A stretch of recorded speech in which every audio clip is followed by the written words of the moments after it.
이 엄청난 정보의 홍수 속에서 혹시 오늘 하루 몇 번이나 직접 무언가를 검색했고 또 몇 번이나 눈앞에 떠 있는 것들 중에서 무언가를 골랐는지 세어보신 적 있나요?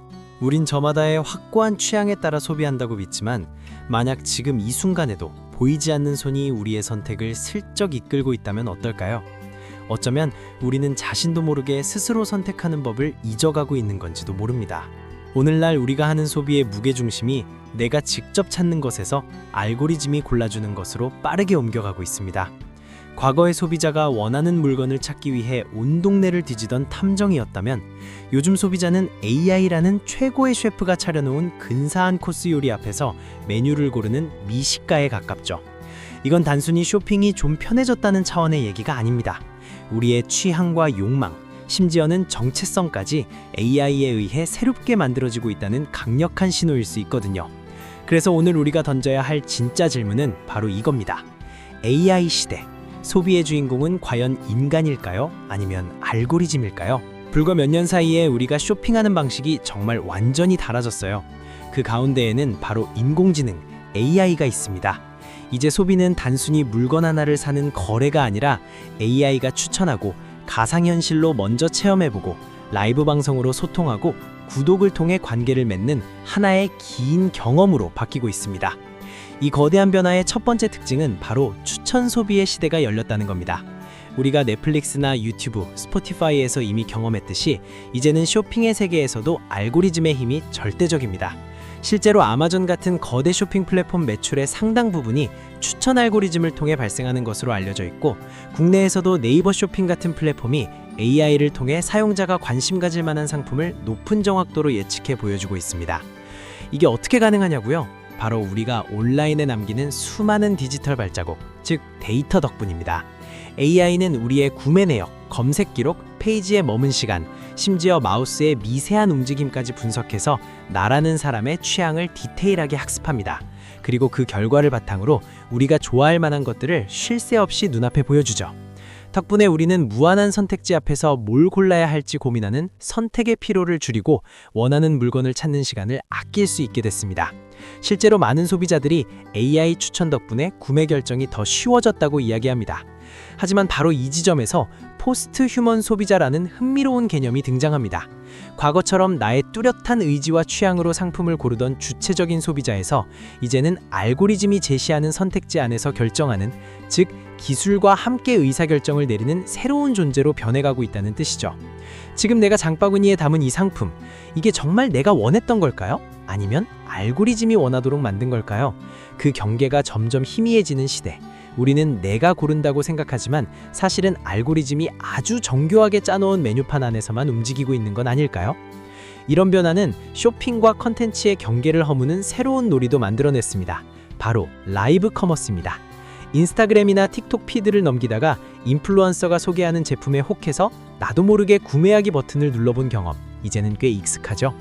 라이브 커머스는 실시간 소통, 한정 수량, 공동구매 같은 게임 요소를 더해서 시청자들이 화면에 푹 빠지게 만듭니다. TV 홈쇼핑이 내 손안의 모바일 생방송으로 진화한 셈이에요. 일부 조사에서는 특정 연령대나 국가를 중심으로 소비자의 상당수가 라이브 스트리밍으로 제품을 구매한 경험이 있다는 결과가 나올 만큼 이건 더 이상 소수만의 문화가 아닙니다. 여기에 구독 경제가 더해지면서 우리는 기업과 더 깊고 끈끈한 관계로 얽히게 됩니다. 이제 우리는 영화나 음악뿐만 아니라 자동차, 패션, 영양제, 심지어 업무용 소프트웨어까지 구독하죠.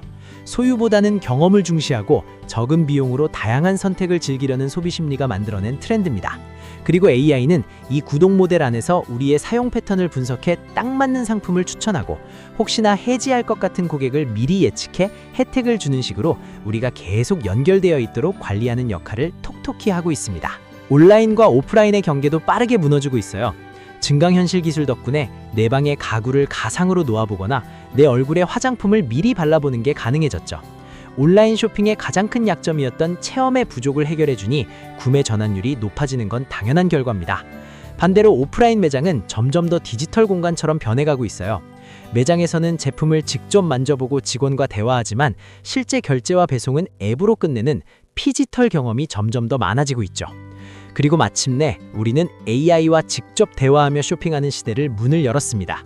생성형 AI를 기반으로 한 쇼핑 어시스턴트에게 주말 캠핑 갈 건데 가성비 좋은 2인용 텐트 좀 추천해줘 처럼 복잡하고 감성적인 질문을 던져도 사람처럼 찰떡같이 알아듣고 상품을 찾아줍니다.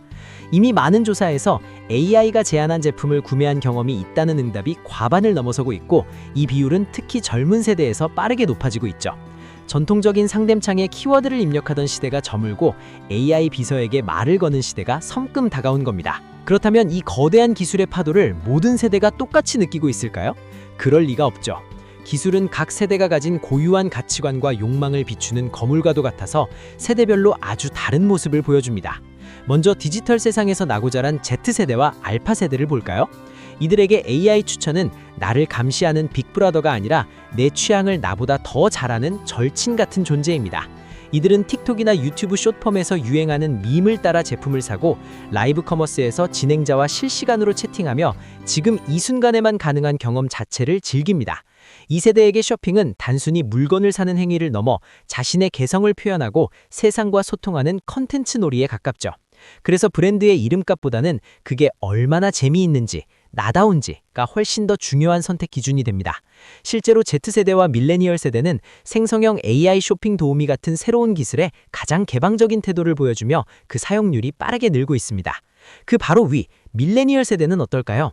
이들은 실용성과 감성 사이에서 절묘한 균형을 잡으려는 세대입니다. 온라인 세상이 너무나 익숙하지만 동시에 아날로그적인 감성에도 끌리죠. 그래서 AI 추천이나 인플루언서의 후기를 꼼꼼히 참고하면서도 가격 비교 사이트에서 10원이라도 더 싼 최저가를 검색하는 실용적인 면모를 잃지 않습니다. 이들에게 AI는 똑똑한 소비를 위한 비서이자 정보 탐색의 위험을 줄여주는 든든한 도구인 셈입니다. 하지만 동시에 브랜드가 추구하는 사회적 가치, 즉 ESG나 진정성 있는 스토리에 감동받아 지갑을 여는 가치 소비에도 누구보다 적극적인 세대입니다. 경제적으로는 신중하지만 자신과 가족의 행복을 위한 작은 사치에는 과감히 투자할 줄 아는 세대. 이게 바로 밀레니얼의 소비 방식입니다. 마지막으로 X세대와 베이비 부머 세대는 기술을 어떻게 받아들이고 있을까요? 이분들은 아무래도 검증된 브랜드나 직접 보고 사는 오프라인 경험을 더 신뢰하는 편이죠. 하지만 이들도 편리함이라는 거부할 수 없는 가치 앞에서는 기꺼이 새로운 기술을 받아들입니다. 얼굴이나 지문으로 순식간에 결제하는 간편 결제 시스템이 대표적이죠. 복잡한 앱을 설치하거나 과도한 개인정보를 요구하는 것에는 불안감을 느끼지만 내 일상을 확실히 편하게 만들어주는 기술에는 아주 호의적입니다. 어쩌면 한 집에서 할인 쿠폰을 꼼꼼히 챙기는 부모님과 숏폼 영상을 보고 바로 손민수하는 자녀가 이 세대 간의 차이를 가장 잘 보여주는 풍경일지도 모르죠. 이처럼 AI는 우리 모두의 소비 생활에 아주 깊숙이 들어와 있지만 우리는 저마다 다른 방식으로 AI와 관계를 맺고 있습니다. 여러분은 어떤 방식으로 AI와 함께 쇼핑하고 계신가요? 여러분의 쇼핑 경험 속에서 AI는 똑똑한 비서인가요? 아니면 때론 나를 조종하는 보이지 않는 손처럼 느껴지나요? 댓글로 여러분의 솔직한 생각과 경험을 공유해주세요. 앞으로 펼쳐질 AI와 소비의 미래가 궁금하시다면 채널 구독과 좋아요, 알림 설정도 잊지 마시고요. 오늘 우리는 AI 기술이 우리의 소비 방식을 얼마나 극적으로 바꾸고 있는지, 그리고 그 안에서 세대별로 어떤 다른 마음들이 나타나는지를 살펴봤습니다. 과연 기술이 우리의 취향을 만드는 걸까요? 아니면 우리의 취향이 기술을 이끄는 걸까요? 아마 정답은 둘 다일 겁니다. 중요한 건 우리가 포스트 휴먼 소비자로서 단순히 알고리즘에 이리저리 끌려다니는 수동적인 존재만은 아니라는 점입니다. 우리는 알고리즘과 끊임없이 상호작용하면서 우리의 선택을 함께 만들어 나가는 공동 창조자가 되어가고 있다는 점이죠. Z세대가 자신의 취향에 맞게 알고리즘을 길들이고 조정하며 새로운 정체성을 표현하는 셀고리즘 같은 트렌드가 이런 변화를 잘 보여줍니다. 물론 빛이 있으면 그림자도 있습니다. 알고리즘이 만든 정보의 울타리인 필터 버블은 우리를 편협한 시각에 가둘 수 있고, 우리의 소중한 데이터는 언제든 프라이버시 침해의 대상이 될 수 있습니다. 또 플랫폼 기업이 자신의 이익을 위해 알고리즘을 얼마든지 조작할 수 있다는 가능성도 늘 존재하죠. 결국 AI 시대의 현명한 소비는 기술을 무조건 거부하거나 맹신하는 게 아니라 그 작동 원리를 이해하고 주체적으로 활용하는 능력에 달려 있습니다. AI가 추천해주는 달콤한 편리함의 뒷면을 비판적으로 돌아보고 때론 일부러 알고리즘의 추천에서 벗어나 새로운 세계를 탐험하려는 노력이 필요합니다. 기술이 우리에게 끝없이 정답을 제안하는 시대, 역설적이게도 우리에겐 나만의 질문을 던지는 힘이 그 어느 때보다 중요해지고 있습니다. AI가 만들어 놓은 이 거대한 흐름 속에서 당신은 어떤 기준으로 당신의 소비를 결정하시겠습니까?